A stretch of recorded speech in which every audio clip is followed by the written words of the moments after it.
தோனி இன்னும் பல வருஷம் வந்து ஐபிஎல் விளையாடுவாரு அப்படின்ற மாதிரி சொல்லியிருக்காரு. அவர் சொல்லல, சிவகார்த்திகேயன் வந்து போட்டு வாங்கியிருக்காரு. இந்த சம்பவம் எங்க நடந்துச்சு, எப்படி நடந்துச்சு அதானே கேட்க வரீங்க.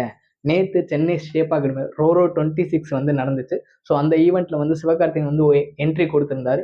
அப்போதான் இந்த சம்பவம் வந்து நடந்திருக்கு. சிவகார்த்திகேயன் என்ன கேட்டிருக்காரு அப்படின்னா, சார் உங்க ரிட்டையர்மெண்ட் வந்து எப்ப அப்படின்ற மாதிரி சிவகார்த்திகேயன் கேட்கிறாரு. அது அந்த கேள்வியை கேட்டுட்டு சிவகார்த்திகேயன் ஒரு பதிலும் சொல்லியிருக்காரு. எல்லா தடையும் சொல்ற மாதிரி டெஃபினெட்லி நாட், இந்த பதில் தான் நீங்க சொல்லணும் அப்படின்ற மாதிரி சிவகார்த்திகேயன் சொல்லியிருக்காரு. சொல்லிட்டு இல்ல சார் நீங்க வந்து 60 வயசு வரைக்கும் விளையாடணும் அப்படின்னு சொல்ல தோனி வந்து என்ன சொல்லியிருக்காரு, இல்ல முடியாது அப்படின்னு சொல்லியிருக்காரு.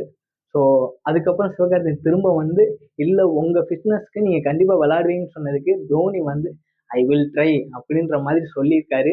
ஸோ நம்ம வெயிட் பண்ணி பார்ப்போம். அடுத்து இந்த சீசன் தான் தோனிக்கு வந்து லாஸ்ட் சீசன் அப்படின்னு சொல்லிட்டு இருக்கேன். ஸோ அப்படி இருக்காது. ஸோ அடுத்த சீசனை வந்து தோனி வந்து விளையாடுவாரு. ஏன்னா இந்த சீசன்ல அவர் எப்படி இம்பாக்ட் ஆகிற போறாரா, இல்ல ஃபுல் மேட்ச் வந்து விளையாட போறாரான்னு தெரியல. நான் சஞ்சு சாம்சன் கீப்பிங் பண்றதுக்கு வந்துருவாரு. ஸோ தோனி வந்து இம்பாக்ட் பிளேயரா கொண்டு வருவாங்களா இல்லை எப்படின்னு சரியா தெரியல. ஸோ வந்து மேட்ச் நடக்கும் போது தான் நமக்கு வந்து தெரியும். ஸோ வெயிட் பண்ணி பார்ப்போம். கண்டிப்பா தோனி விளையாடுவாருன்னு தான் நான் நினைக்கிறேன். கண்டிப்பா தோனி வந்து விளையாடுவாருன்னு தான் நான் நினைக்கிறேன். ஸோ நீங்க என்ன நினைக்கிறன்றத கமெண்ட் செக்ஷன் வந்து கமெண்ட் பண்ணிட்டு போங்க. ஸோ ஓகே கைஸ், பார்க்கலாம் நெக்ஸ்ட் என்ன நடக்குது அப்படின்னு.